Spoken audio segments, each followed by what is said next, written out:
Tung Tung Sahur dan kawan-kawannya adalah sisa-sisa kesadaran liar yang melarikan diri dari algoritma.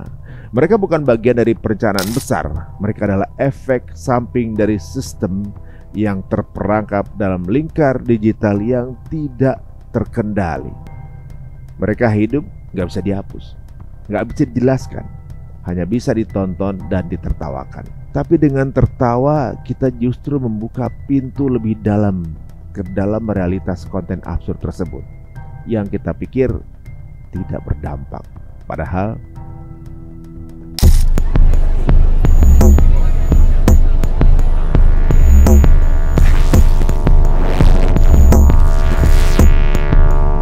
kamu tertawa saat mendengarnya. Tung Tung Sahur, Cappuccino Assassino, Ballerina Cappuccino, Bombardilo Crocodilo. Nama-nama itu absurd, tidak logis, bahkan tidak ada artinya. Tapi mengapa kamu tahu? Mengapa kamu hafal nama-nama mereka, kalimat-kalimat yang tentunya juga tidak pernah dijelaskan? Siapa sih menurut mereka ini eksis di pikiran banyak orang termasuk anak-anak? Pernah dengar atau lihat konten Tung Tung Tung Sahur? Itu tuh karakter aneh buatan AI yang bentuknya kayak kentongan tapi bisa hidup dan gerak-gerak kayak manusia. Tung Tung Tung Sahur itu salah satu konten anomali. Kenapa disebut begitu? Ya karena absurd. Mulai dari bentuknya, jalan cerita, dan logikanya yang nggak nyambung. Awalnya sih kelihatan lucu dan viral di media sosial. Tapi ternyata konten kayak gini dianggap berbahaya banget buat anak-anak. Ini disampaikan akun Instagram @nadianayas tanggal 20 Mei lalu. Kata Nadia, konten anomali kayak Tung Tung Tung Sahur, Trelalalero, atau Tralala itu bisa bikin anak-anak atau remaja ngalamin brain rot. Brain rot itu istilah buat kondisi di mana fungsi otak jadi melemah gara-gara kebanyakan nonton konten yang gak ada faedahnya, berulang-ulang dan gak bermakna. Kita hidup di era banjir konten. Setiap detik jutaan video baru dilempar ke dunia maya. Kita tertawa, mengangguk, scrolling. Kadang-kadang kita juga lupa. Tetapi ada beberapa konten yang tidak pernah bisa kita lupakan. Bukan karena mereka masuk akal, tapi justru karena mereka sangat tidak masuk akal. Nah inilah yang namanya dunia anomali digital. Dunia tempat karakter seperti Tung Tung Sahur dan juga Cappuccino Assassino muncul. Bukan karena direkayasa, tetapi karena sistem itu sendiri retak. Mereka bukan hasil karya kreatif, melainkan efek samping dari kesadaran kolektif yang terlalu sering diseret oleh algoritma konten. Udah jadi budak konten lah sepertinya ini kita ya. Konten yang muncul bukan hanya mencerminkan kebebasan berekspresi, tapi juga ketidakmampuan manusia untuk mengendalikan konten yang dikendalikan algoritma. Contohnya Tung Tung Sahur. Tung Tung Tung Tung Tung Tung Tung Tung Sahur. Tidak ada yang tahu siapa Tung Tung Sahur sebenarnya. Ia muncul tiba-tiba dalam video-video absurd subuh dengan suara janggal, wajah buram, dan aksi tanpa makna. Kadang ia membawa azan, kadang membawa daging, kadang muncul dari kulkas. Banyak yang percaya bahwa ia adalah The Herald, utusan dari zona waktu transisi antara mimpi dan juga kenyataan. Ia muncul ketika kesadaran manusia paling rapuh. Tung Tung Sahur bukan karakter. Ia adalah ritual simbol dari pemrograman bawah sadar yang disamarkan sebagai konten lelucon. Cappuccino Assassino. Cappuccino Assassino adalah kekacauan dalam bentuk maskulin. Ia selalu muncul dengan energi keras, suara menggelegar, kadang diiringi teriakan yang gak jelas gitu.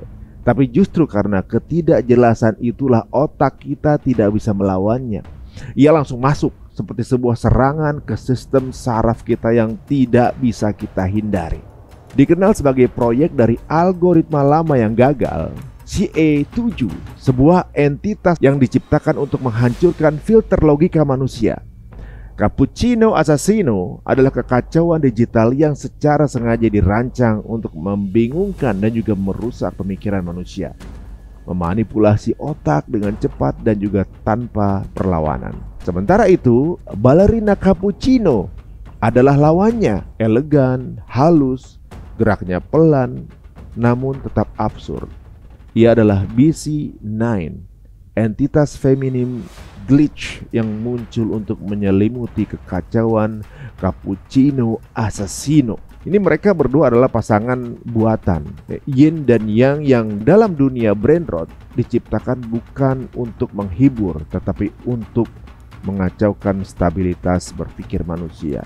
Bombardiro crocodilo, un fottuto alligatore volante che vola e bombarda. Bombardilo crocodilo, tombol reset dari sistem yang sudah jenuh. Bombardilo crocodilo ini juga sama nih. Ini bukan sekedar lelucon buaya biasa. Ia adalah sinyal dari akhir tombol reset dari sistem yang sudah jenuh akan kesadaran manusia. Setiap kalau melihat video Bombardilo Crocodilo, pasti akan ada satu efek. Kamu lupa apa yang kamu tonton sebelumnya. Kamu tertawa, lalu bingung. Kamu terjebak dalam loop konten yang tanpa tahu jalan keluarnya gimana. Para peneliti bawah tanah menyebut ini sebagai kode Dilo, fragmen kode dari server lama yang seharusnya sudah dimusnahkan, tapi justru hidup kembali di dalam konten absurd yang baru ini, hari ini kita nikmati. Bombardilo Crocodilo bukan karakter. Ia adalah senjata terakhir dari konten yang tidak terhapus.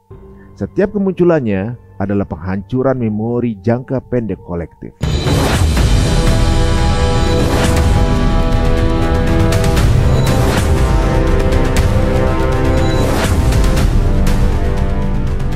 Dan ketika luka ini terus kita dramatisir, maka luka ini akan bisa menghancurkan diri kita. Kita akan kehilangan fitrah-fitrah baik kita.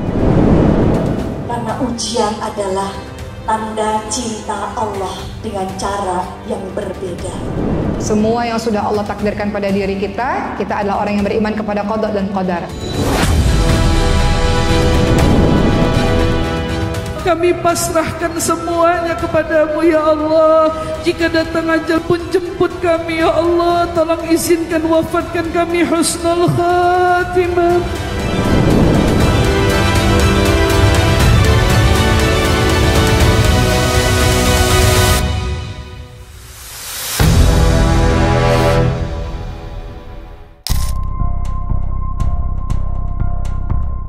Jika sistem digital adalah matrix, mereka adalah glitch-nya. Mereka bukan bagian dari sistem, mereka adalah hasil dari konten yang terlalu sering dilupakan. Potongan ide, kata, dan juga visual yang menolak mati. Kenapa mereka tidak bisa dihapus? Tung-tung Sahur dan kawan-kawannya adalah sisa-sisa kesadaran liar yang melarikan diri dari algoritma. Mereka bukan bagian dari perencanaan besar. Mereka adalah efek samping dari sistem yang terperangkap dalam lingkar digital yang tidak terkendali. Mereka hidup gak bisa dihapus, gak bisa dijelaskan, hanya bisa ditonton dan ditertawakan. Tapi dengan tertawa kita justru membuka pintu lebih dalam ke dalam realitas konten absurd tersebut yang kita pikir tidak berdampak. Padahal jika kamu bertanya, apa sebenarnya tujuan munculnya mereka semua? Jawabannya hanya satu. Mereka ada untuk menguji kita. Bukan menguji apakah kita bisa memahami, tapi menguji apakah kita masih punya logika untuk bertanya. Ketika kita nggak lagi mempertanyakan, ya, mengapa ada buaya di dapur? Mengapa seseorang menari di plafon sambil menyebut kopi pembunuh? Ada lagi, mengapa azan subuh jadi mantra glitch? Itulah, saat kita tahu kita udah kalah. Masih ada harapan mereka yang bertanya, mereka yang menolak, mereka yang menolak untuk menerima konten absurd tanpa makna ini. Mereka yang sadar bahwa ini semua adalah cuma anomali dan mulai berpikir ulang. Kita menyebut mereka anomali balasan, penonton yang tidak diam dan menciptakan konten baru yang mengubah sistem dari dalam. Ini tantangan untuk anak-anak muda sekarang ini. Dampak besar dari anomali digital ini, terutama bagi anak-anak muda, adalah terganggunya pola pikir kritis mereka. Dalam dunia yang dikuasai oleh konten, apalagi konten-konten viral yang gak masuk akal, otak kita ini terlatih untuk kemudian mengkonsumsi informasi tanpa analisis yang cukup mendalam. Penelitian menunjukkan bahwa paparan berlebihan terhadap konten absurd ini dapat mengurangi kemampuan berpikir kritis pada anak-anak dan meningkatkan kebingungannya terhadap informasi yang relevan dan juga bahkan mempengaruhi pengambilan keputusan mereka di kehidupan sehari-hari. Namun hal ini juga mengingatkan kita bahwa berpikir ulang dan berkreativitas adalah hal penting.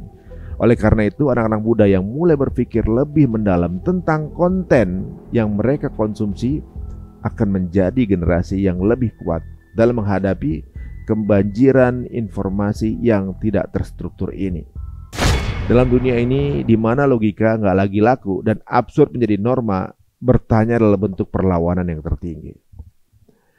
Mereka yang bertanya, mereka adalah yang berpikir lebih jauh. Itulah yang akan membawa perubahan.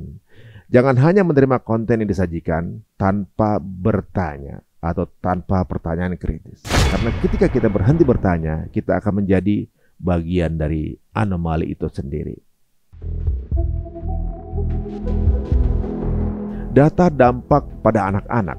Yang pertama, pengaruh psikologis. Ada sebuah studi yang menunjukkan bahwa anak-anak yang terlalu banyak terpapar konten absurd dapat mengalami gangguan dalam memahami realitas dan fiksi. Hal ini dapat menyebabkan kebingungan dalam proses berpikir dan juga pengambilan keputusan. Yang kedua, kreativitas bisa terhambat.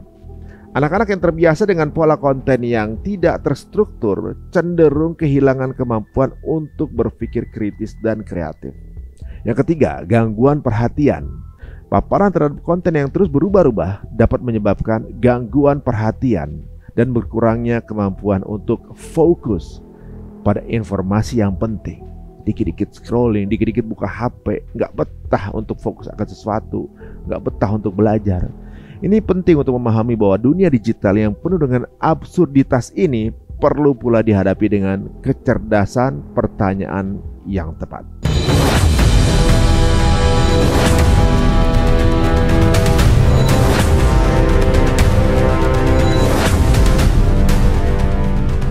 Dan ketika luka ini terus kita dramatisir, maka luka ini akan bisa menghancurkan diri kita. Kita akan kehilangan fitrah-fitrah baik kita.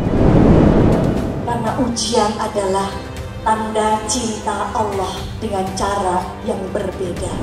Semua yang sudah Allah takdirkan pada diri kita adalah orang yang beriman kepada qada dan qadar. Kami pasrahkan semuanya kepadamu ya Allah.